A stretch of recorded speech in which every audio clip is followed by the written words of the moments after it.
is that as you go through and do these things, some things are really going to feel like push, right?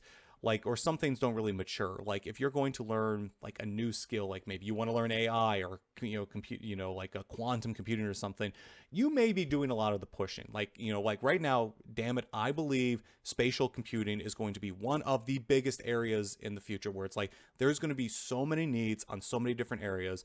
So many, from a coding perspective, from an art creation perspective, from just a design perspective on how do you deal with people in 3D space when you have none of the constraints of reality there. It's a big problem. No one cares right now. I'm still pushing this idea, right? To go through and say that we need, people need to be investing time to these things. That's a lot of push. And so for me, as I learn about this space, still kind of part of my extended talent stack, but it's not the deep well. However, the thing that like is the right thing, the world should be pulling you towards it. I mean, it almost should be magnetic that you go through.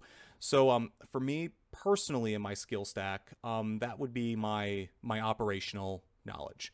I've been building operations for companies for, or at least technical operations for, I mean, well over a decade. I mean, I've been doing it I did it for my family business in college and even a little bit in high school. When I worked for different organizations, I would always just be drawn to that work and I would go through and do it.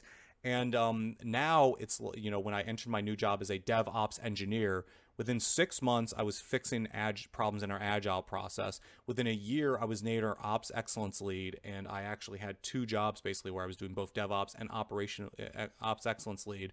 I completely transformed how we did strategy, how we talked about these things, how stories went into our backlog. And it's like I enjoyed the work. I was good at it. I kept getting paid for it. It became my full-time job and I pulled into it. And then like finally, like I took on, a mentee, who she learned all my skills. And now she is now being known as an amazing operations person because of the knowledge I gave her. It's like the world was just launching me into this thing. It was almost magnetic to go through and to go through that.